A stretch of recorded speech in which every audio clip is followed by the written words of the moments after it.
मंदिरों का शहर, दीपों का शहर, भगवान शिव की नगरी, ज्ञान नगरी, एक शब्द में कहें तो भारत की धार्मिक राजधानी यानी वाराणसी, यानी बनारस, यानी काशी।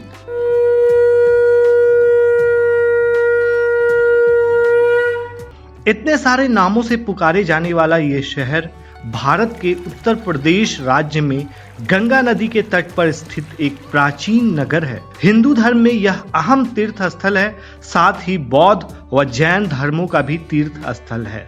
हिंदू मान्यता में इसे अविमुक्त क्षेत्र भी कहा जाता है। राजनीतिक दृष्टि से भी ये जगह काफी अहम है। आज के इस आपका शहर आपकी बात एपिसोड में हम बात करेंगे वाराणसी की। यहां से जीतकर पीएम मोदी संसद पहुंचे हैं। तो चलिए शुरू करते हैं।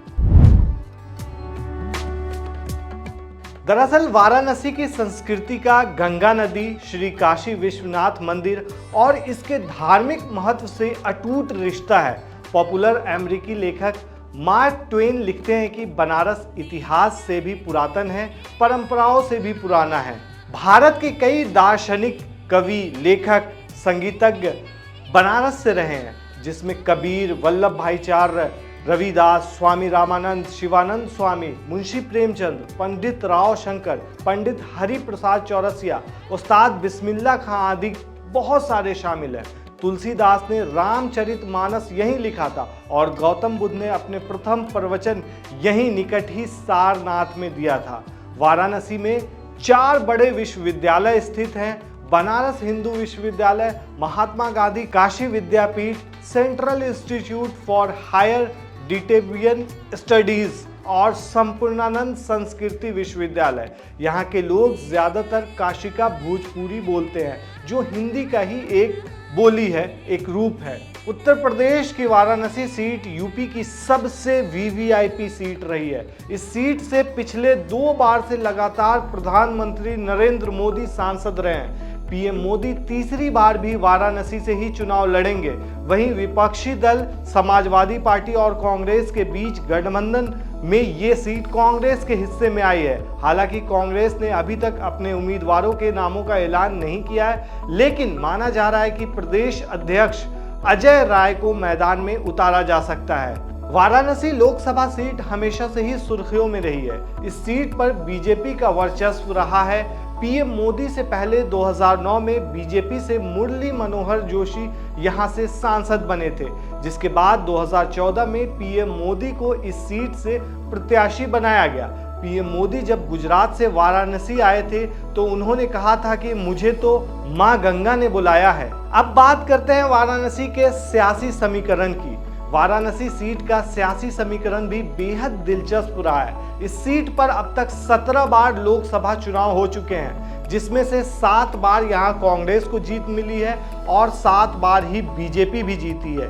ये सीट कुर्मी जाति बहुल है, जो किसी भी दल की जीत में अहम भूमिका निभाता रहा है। इसके साथ ही ब्राह्मण, भूमिहार, वैश्य और मुस्लिम मतदाताओं की निर्णायक भूमिका में रहते हैं। यहाँ देखा जाए तो वाराणसी सीट से बीजेपी के कई दिग्गज सांसद रह चुके हैं, लेकिन पीएम मोदी के एंट्री के बाद से यहां का चुनाव काफी दिलचस्प रहा है। साल 2014 में आम आदमी पार्टी के मुखिया अरविंद केजरीवाल पीएम मोदी के खिलाफ चुनाव लड़े थे और दूसरे नंबर पर रहे थे। कांग्रेस के अजय राय तीसरे और बसपा चौथे नंबर पर रही थी। पीएम मोदी को इस चुनाव में तकरीबन 33% वोट मिले थे, जबकि केजरीवाल को महज 12% वोट मिले थे।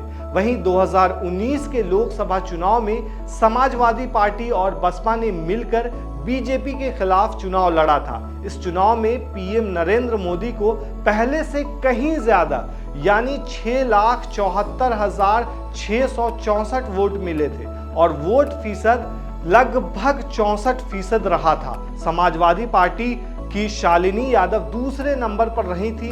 उन्हें कुल 1,95,159 वोट मिले और वोट परसेंट 18 रहा था। तीसरे नंबर पर कांग्रेस के अजय राय रहे थे, उन्हें लगभग 14% वोट मिला था। मतलब 52,548 मत मिले थे। 2004 में बीजेपी का गढ़ कहे जाने वाली सीट को कांग्रेस ने जीतकर बड़ा झटका दिया था। इसके बाद 2009 के चुनाव में बीजेपी के त्रिमूर्ति में से एक कहे जाने वाले मुरली मनोहर जोशी को यहां चुनाव लड़ने के लिए भेजा गया था।